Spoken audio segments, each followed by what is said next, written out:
آج ہم صراط مستقیم پر گامزن ہیں۔ اگر ہمارے اوپر اللہ کا خاص فضل اور اللہ کا احسان نہ ہوتا، ہم میں سے ایک مسلمان بھی صراط مستقیم پر نہیں چل سکتا تھا۔ میرے عزیز بھائیوں، اللہ رب العالمین قرآن مجید کے اندر ارشاد فرماتے ہیں کہ ہم نے تمام انسانوں کو ایک طریقے کے ساتھ پیدا فرمایا ہے، مرد اور عورت کے اختلاط کے ساتھ۔ ثم السبیل یسرا ثم اماتہ فاقبر۔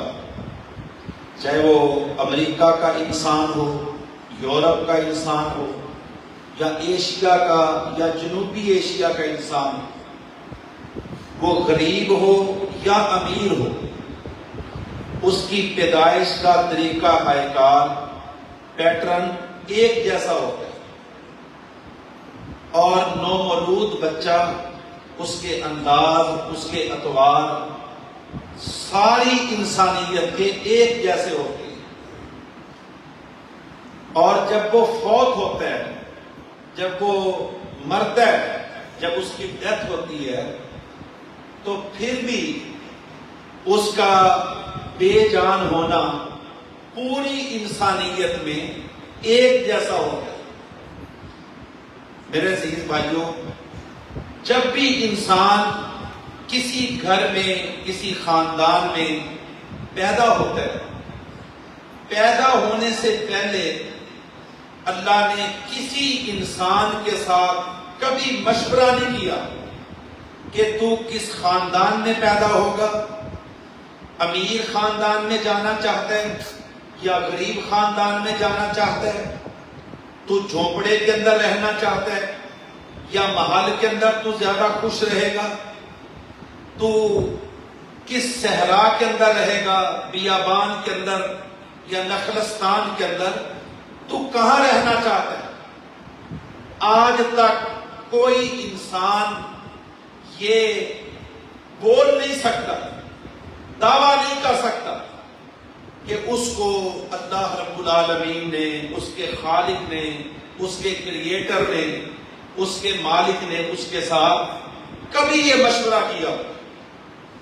اور انسان کی تخلیق ہو جاتی ہے، انسان پیدا ہو جاتا ہے دنیا میں، پھر اس کی پہچان کے لیے، اس کو ریکگنائز کرنے کے لیے، اس کو مینج کرنے کے لیے، اس کا پتہ، اس کا ایڈریس اور اس کی شناختی علامات اور اس کی آئیڈینٹی اور اس کی شناخت کو واضح کرنے کے لیے اللہ نے خطے بنائے، اللہ نے ملک بنائے، اللہ نے رنگ بنائے، اللہ نے نسلیں بنائیں، اللہ نے قومیں بنائیں، اللہ نے قبیلے بنائے، اللہ نے انسانیت کے اندر یہ تعارفی انٹروڈکٹری پارٹیشن فرمائی۔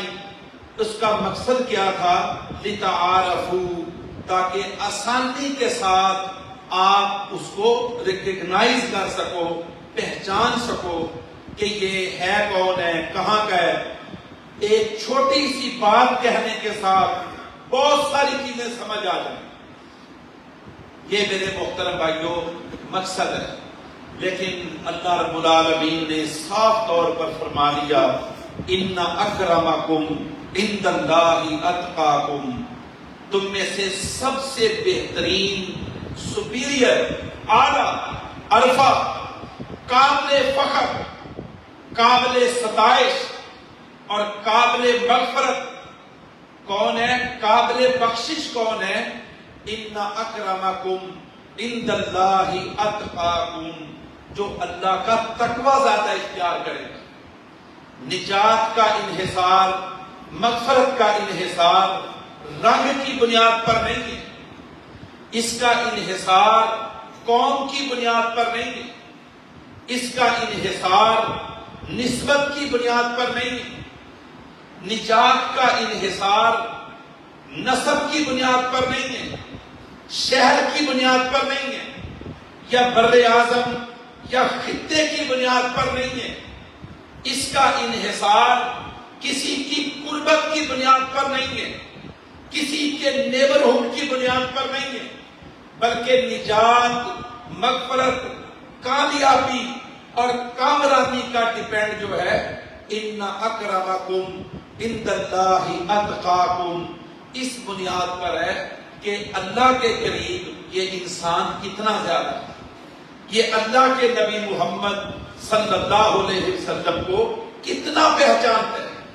یہ اللہ اور اللہ کے رسول کے احکامات کی کتنی قدر کرتا ہے، کس قدر پریفر کرتا ہے، اس کی ترجیحات کیا ہے، کیا اس کی محبت میں اللہ اور اس کا رسول شامل ہے، کیا اس کے شب و روز میں اللہ اور اس کے رسول کا کوئی عمل دخل ہے، کیا اپنی زندگی کے ڈیسیژن کے اندر، فیصلے کے وقت، اپنی زندگی کی پنچایتوں میں، اپنی زندگی کے جرگوں میں، اپنی زندگی کے جھگڑوں میں، اپنی زندگی کے تنازعات میں، مقدمات میں، یا جہاں فیصلہ کرنا ہوتا ہے یہ اپنی مرضی کو ترجیح دیتا ہے، معاشرتی رسم و رواج کو پریفر کرتا ہے، یا سب کے سامنے کھڑا ہو کر کہتا ہے کہ انی عبداللہ، میں اللہ کا بندہ ہوں، انی اخاف اللہ، میں اللہ کا خوف کھاتا ہوں،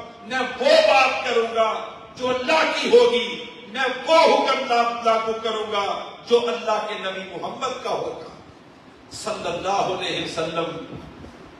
فرمایا جو یہ اعلان کرے گا کہ قل ان صلاتی و نسکی و محیایا و مماتی للہ رب العالمین، کہ میری نماز، میری قربانی، میری زندگی، میری حیات، میری موت للہ رب العالمین، آسمانوں کے رب کے لیے۔ میرے عزیز بھائیوں، نسبتوں کے ساتھ اگر نجات ہونا ہوتی تو ابو جہل، ابو لہب، عمر بن حشام، یہ غزوان، صفوان، امیہ بن خلف کبھی جہنم کے اندر نہ جاتے، کبھی جہنم کے اندر نہ جاتے۔ یہ اللہ کے نبی کے قریبی رشتہ دار تھے، کوئی چچا تھا، کوئی کزن تھا، کوئی فرسٹ کزن تھا، سارے قریشی، ہاشمی، مکہ میں رہنے والے، آپ کے ہمسائے، آپ کی محبت کے اندر ڈوبے رہنے والے، آپ کی لک آفٹر کرنے والے، قبل از نبوت آپ کا خیال کرنے والے، آپ کی نگہداشت کرنے والے، آپ کی پیدائش پر لونڈیوں کو آزاد کرنے والے، محبت کا اظہار کرنے والے، لیکن جب آپ نے نبوت کا اعلان کیا پھر پتا چلا کہ کون میرے نبی محمد کے ساتھ ہے اور کون میرے نبی محمد کا مخالف ہے علیہ الصلاۃ والسلام۔ ابو لہب، یہ اس کا جو لقب تھا، لہب کا مطلب ہوتا ہے فلیم، شعلہ۔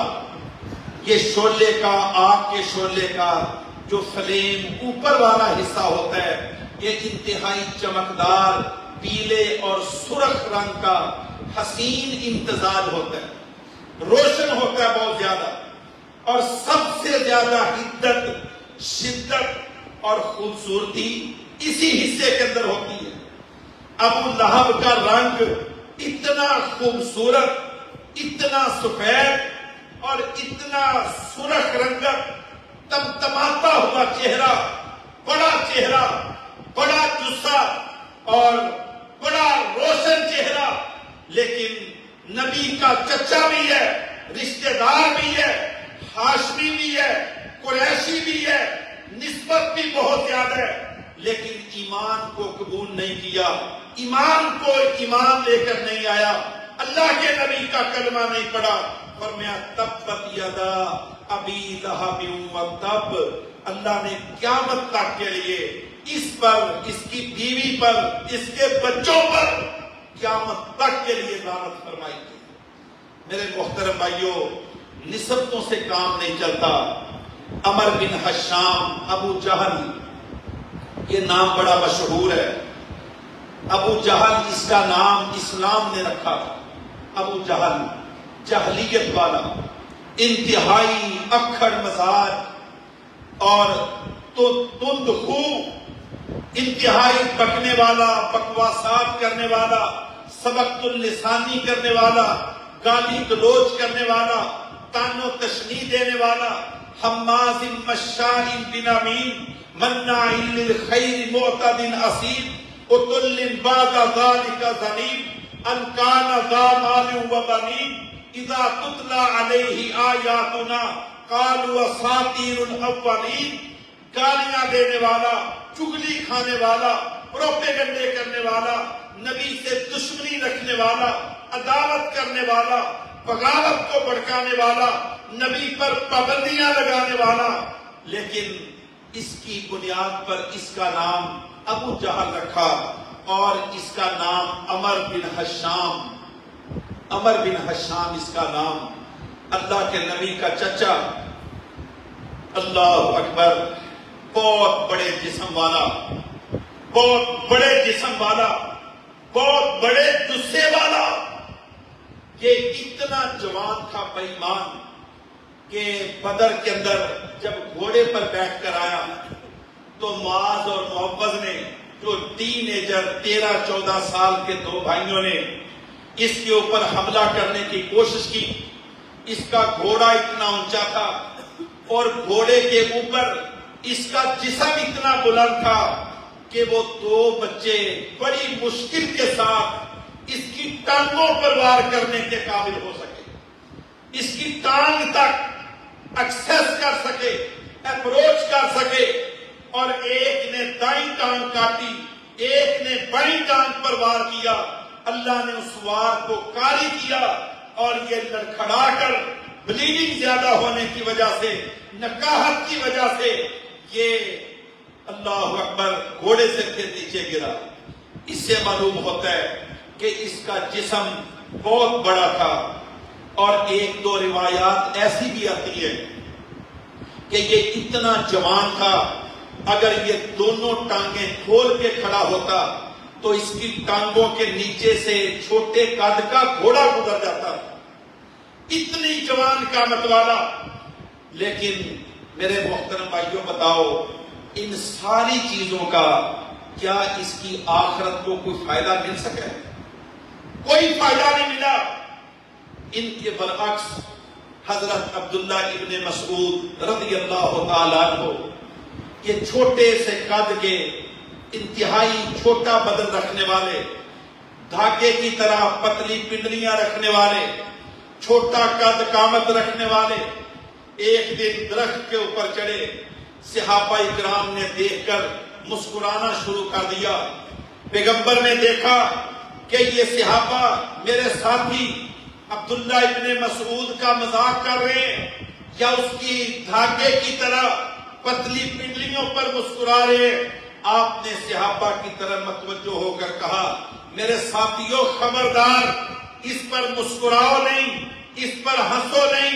اللہ کی قسم، جب سے عبداللہ نے ایمان کو قبول کیا ہے، آپ کے نزدیک اس کا وزن ہلکا ہوگا، لیکن اس کے رب کے نزدیک اس کا وزن احد پہاڑ سے بھی زیادہ ہو چکا ہے۔ میرے محترم بھائیوں، نسبتوں سے کام نہیں چلتا۔ ان اکرمکم عند اللہ اتقاکم، اب کام چلے گا، ایمان کے ساتھ کام چلے گا۔ واقعہ بڑا معروف ہے کہ نبی کریم صلی اللہ علیہ وسلم معراج پر گئے تو معراج پر آپ کو قدموں کی کچھ آہٹ سنائی دی۔ آپ نے جبرائیل سے پوچھا، جبرائیل یہ کس کے قدموں کی آہٹ ہے، یہ کس کے قدموں کی آواز ہے؟ فرمایا اللہ کے رسول، یہ حضرت بلال کے قدموں کی آواز ہے کہ بلال جب اپنا کالا قدم زمین پر رکھتا ہے، اس کے قدم کی آواز اللہ کی جنت میں سنائی دیتی ہے۔ ان اکرمکم عند اللہ اتقاکم، نسبتوں کے ساتھ کام نہیں چلتا، کام چلتا ہے تقوی کے ساتھ اور ایمان کے ساتھ اور عمل صالحہ کے ساتھ، کہ کون اللہ کے زیادہ قریب ہے، اللہ کے ہاں معتبر کون ہے، اللہ کے ہاں معزز کون ہے، اللہ کے ہاں ریسپیکٹیبل کون ہے؟ اللہ کے ہاں عزت پانے والا کون ہے؟ دنیا کے معیار اللہ کے ہاں ویلڈ نہیں ہے. جو ہمارے معیار ہیں یاد رکھ لو وہ رب کے معیار نہیں ہیں. جب تک ہم اپنے معیاروں کو رب کے معیار کے تابع نہیں کریں گے اس وقت تک معاشرے سے ایرسٹوکریسی کا سسٹم کبھی ختم نہیں ہو سکتا. یہ ذات پات کا سسٹم، یہ اونچ نیچ کا سسٹم، جس کے پاس دولت ہے وہ ہمارے معاشروں میں معتبر سمجھا جاتا ہے. جس کے پاس بڑی گاڑی ہے اس کو معتبر سمجھا جاتا ہے. جس کے پاس جائیداد زیادہ ہے اس کو معتبر سمجھا جاتا ہے. جس کے پاس خوبصورتی زیادہ ہے اس کو زیادہ کریڈیبل گردانا جاتا ہے. جس کے پاس دنیاوی تعلیم زیادہ ہے چاہے وہ پرلے درجے کا کرپٹ ہو اس کی رسپیکٹ زیادہ کی جاتی ہے. جس کے پاس عہدہ بڑا ہوتا ہے اس کے ڈر اور خوف کی وجہ سے اس کی عزت جانی جاتی ہے. جبکہ میرے رب کے ہاں یہ کوئی معیار نہیں ہے. رب نے اپنا معیار صاف طور پر بیان کر دیا ہے کہ ان اکرمکم عند اللہ اتقاکم. اللہ کے ہاں بہترین سپیریئر اعلیٰ وہ ہے کہ جو اللہ کے تقوی کے زیادہ قریب ہے. میرے محترم بھائیوں، آج دنیا میں ریسزم بہت زیادہ ہے، نسل پرستی. ایک وہ کالے رنگ کا ہے وہ گورے رنگ کا ہے. قربان جائیں اپنے نبی محمد کی شان پر. اللہ اکبر صلی اللہ علیہ وسلم. یقین کریں آج کسی یونیورسٹی کے اندر پڑھنے والے نوجوان کو پوچھو ریسزم کیا ہوتی ہے، اس کو اس کا علم نہیں. لیکن آج سے 1450 سال پہلے آخری خطبہ حجۃ الوداع کے اندر ہمارے پیغمبر نے فرمایا لوگوں سن لو، کسی کالے کو گورے پر، کسی گورے کو کالے پر، کسی عربی کو اجمی پر، کسی عربی کو اجمی پر، کسی اجمی کو عربی پر کوئی فوقیت نہیں. جاؤ امریکہ کو دیکھو، برطانیہ کو دیکھو، سوئٹزرلینڈ کو دیکھو اور ڈینمارک کو دیکھو، کینیڈا کو دیکھو اور یہ سارے شمالی جنوبی امریکہ کے ممالک کو دیکھو. یہاں سب سے زیادہ قتل عام اگر کسی بنیاد پر ہوتا ہے تو نسل پرستی کی وجہ پر ہوتا ہے. امریکہ کا وائٹ ہاؤس، ہمارے لوگ سمجھتے ہیں کہ شاید اس کا نام وائٹ اس لیے ہے. میں نے یہ گجرانوالہ کے اندر دیکھا کہ ایک بندے نے گھر بنا کر اوپر سفید چونا کروا کے لکھا ہوا ہے وائٹ ہاؤس. یہ ہمارے شعور کی بات میں بتا رہا ہوں. ہم سمجھتے ہیں کہ سفید چونا جس بلڈنگ پر ہوگا اس کا نام وائٹ ہاؤس رکھا جا سکتا ہے. ایسی بات نہیں ہے. وہ وائٹ اور بلیک وہاں ریسزم ہے.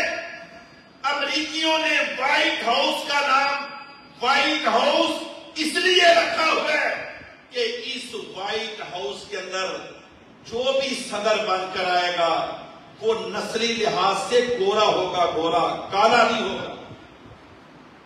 اس لیے اس کا نام وائٹ رکھا گیا ہے. لوگ کہیں گے اوباما کیوں آیا؟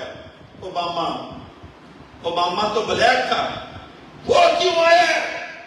اوباما کے آنے کی بنیاد یہ نہیں تھی. امریکہ پھنسا ہوا تھا، جنگوں کے اندر انگیز تھا، افغانستان کے اندر اس کا برکس نکلا ہوا تھا اور بش ناکام ہو گیا تھا. جارج واکر بش گھٹنے ٹیکنے کو تیار بیٹھا تھا. امریکہ روبہ زوال تھا اور اس نے کھڑے ہو کر اپنی ڈیبیٹ میں کہا کہ میں وعدہ کرتا ہوں، میں اپنے دعوے کو اپروو کر سکتا ہوں کہ ان کرائسس اور بحرانوں سے، اس ڈیفیسٹ اور نقصان سے اگر امریکہ کو کوئی نکال سکتا ہے تو اوباما نکال سکتا ہے. وہ مثال مشہور ہے کہ مشکل کے اندر لوگ گدھے کو بھی باپ بنا لیتے ہیں.